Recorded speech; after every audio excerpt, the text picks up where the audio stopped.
Bonjour chers amis, frères et sœurs, enfin nous sommes dimanche 15 novembre 2020, rendez-vous du matin. Ce jour qui nous rassemble autour de la personne de Jésus-Christ, notre Seigneur. En tout lieu sur la terre, ce jour nous rappelle la mort, la résurrection du Fils de Dieu. Amen. Il est la démonstration parfaite de la vie éternelle, dans laquelle il nous a préparé une place. Lui, Jésus-Christ, le témoin fidèle, le premier-né des morts et le prince des rois de la terre, à celui qui nous aime et qui nous a délivrés de nos péchés par son sang. Amen. Prions. Merci Père pour ton rassemblement ce matin, car nous sommes rassemblés ensemble dans nos maisons. Puisque tu es omniprésent, toi tu vois un seul troupeau, un seul corps d'adorateurs ce matin. C'est pour cela que nous pouvons prendre le repas du Seigneur, car ton esprit couvre toute la terre. Et la terre est ta maison aujourd'hui. Merci Père de ta présence qui amène la guérison, la restauration, la consolation. Merci pour ton pardon. Merci car tu me donnes la capacité de demander pardon et de me repentir chaque fois que j'en ai besoin. Et que je pardonne tous ceux qui m'ont offensé encore en ce jour. Devant cette coupe, Père, dans le nom de Jésus-Christ, j'ai prié. Amen. Amen. Aujourd'hui, nous allons lire 3 versets dans la 2e épître aux Colossiens. Je vous lis le premier verset. Je veux en effet que vous sachiez combien est grand le combat que je soutiens pour vous, et pour ceux qui sont à la Odyssée, et pour tous ceux qui n'ont pas vu mon visage en la chair, afin qu'ils aient le cœur rempli de consolation, qu'ils soient unis dans la charité et enrichis d'une pleine intelligence, pour connaître le mystère de Dieu, à savoir Christ, mystère dans lequel sont cachés tous les trésors de la science et de la sagesse. Amen. Amen. Paul, en adressant cette lettre aux Colossiens, désirait qu'elle circule à la Odyssée et à Hiérapolis, 3 villes qui étaient dans la même région. Amen. Car les collaborateurs de Paul avaient travaillé et du fruit était sorti de tout ce travail et des églises étaient ouvertes. Amen. Paul nous parle du combat qu'il menait pour eux, c'est-à-dire un combat dans la prière. Amen.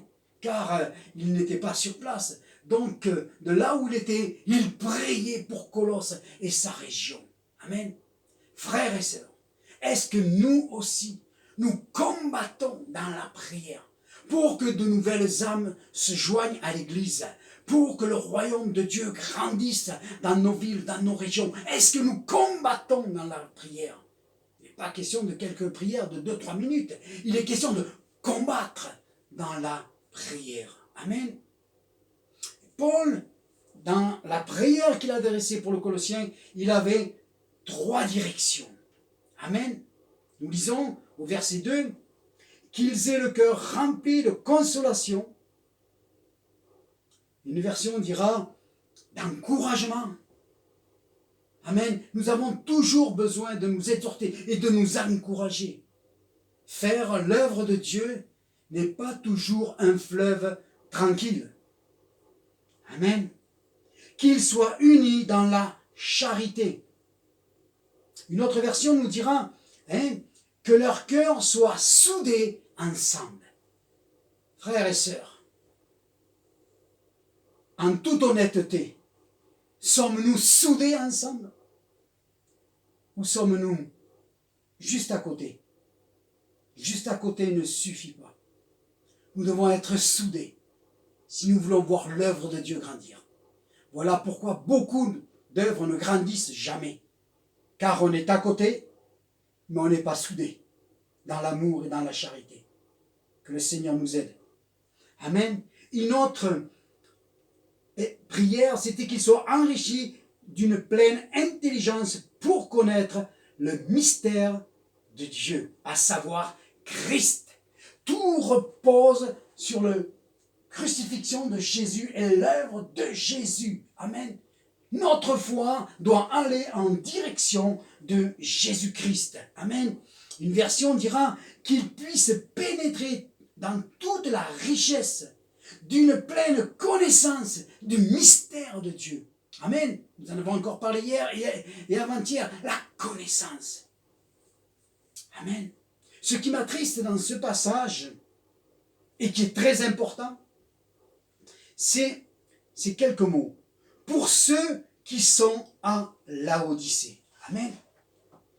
Les compagnons de Paul ont travaillé à Laodicée. Ensuite, l'apôtre Jean continuera à évangéliser, à travailler dans ces régions d'Éphèse et tout cela. Et puis, quelques années après, frères et sœurs, quelques années, c'est très proche. Voilà ce que pense Jésus de l'église de Laodicée. Je vous lis Apocalypse chapitre 3, verset 14. Écrit à l'ange de l'église de Laodicée. Voici ce que dit l'Amen, le témoin fidèle, le véritable, le commencement de la création de Dieu. Je connais tes œuvres. Je sais que tu n'es ni froid ni bouillant. Puisses-tu être froid ou bouillant?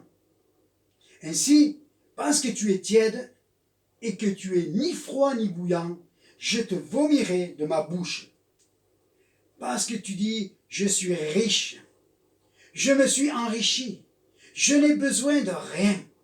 Et parce que tu ne sais pas que tu es malheureux, misérable, pauvre, aveugle et nu. C'était une église autosuffisante. Et beaucoup trop aujourd'hui sont autosuffisantes.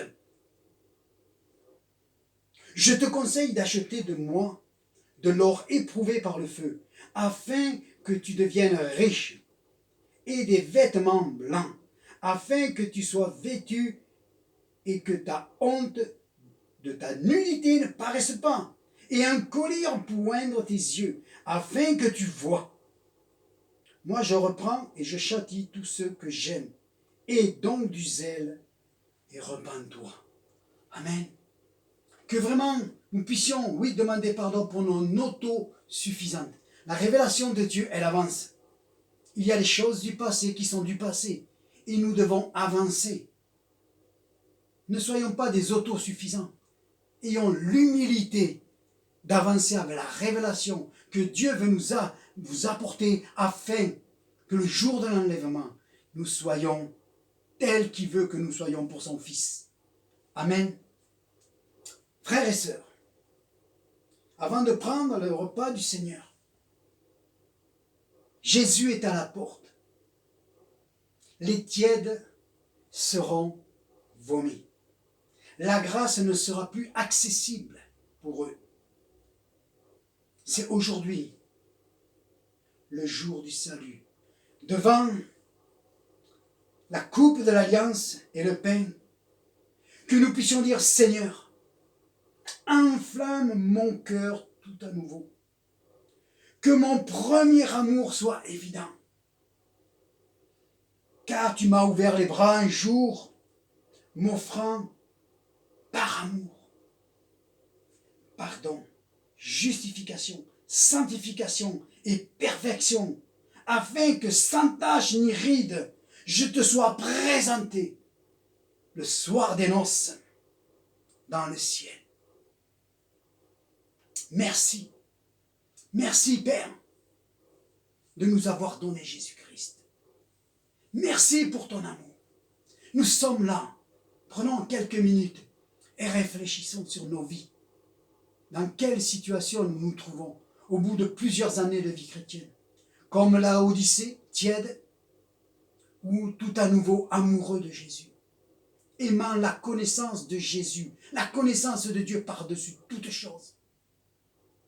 Alors, ce matin, frères et sœurs, demandons pardon à Dieu pour notre tiédeur, devant cette coupe et devant ce pain. Avant de le prendre, méditons quelques secondes et venons devant ce repas qui nous est tendu. Parce que ce repas nous est salutaire. Nous avons besoin de ce pain et nous avons besoin de ce vin. Merci pour ton amour, pour ton œuvre à la croix, Seigneur mon Dieu. Merci, nous voulons grandir dans ta connaissance. Pardon, pardon pour la tiédeur, pardon pour ma tiédeur, pardon pour tout ce qui n'est pas à ta gloire, Seigneur mon Dieu. Mais en prenant ce pain et en prenant cette coupe, je veux me rappeler ton amour pour moi. Je veux me rappeler ta justification, ta sanctification, tout ce que tu m'as acquis une bonne fois pour toutes. Et en retour, devant cette coupe, je veux te dire combien je t'aime. Combien je t'aime, toi Jésus. Toi qui as donné ta vie pour moi. Père, merci pour ces instants. Merci pour ces instants. Je prends ce pain et je prends cette coupe. Père, merci ce matin encore. Avec mes frères et mes sœurs. Éloigne de nous toute tiédeur, toute distraction. Et que nous puissions nous préparer dans les temps où nous nous trouvons aujourd'hui. Afin d'être trouvés parfaits devant toi. À cause du sacrifice de ton Fils. Amen.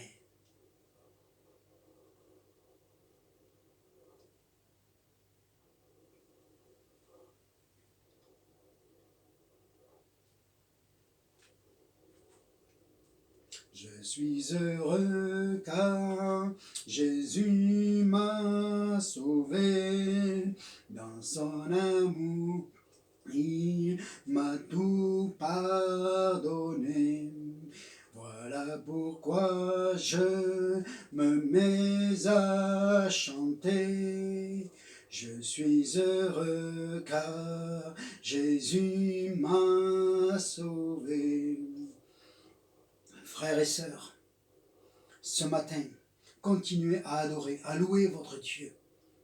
Lui qui vous a tant aimé et qui vous a donné son Fils. Cette journée est à lui. Cette journée, c'est le jour du Seigneur. Alors, ne vous éloignez pas de lui cette journée, mais au contraire, rapprochez-vous de lui dans l'adoration, dans la méditation, dans les chants des cantiques, dans les hymnes, dans les psaumes, dans le nom de Jésus-Christ. Amen.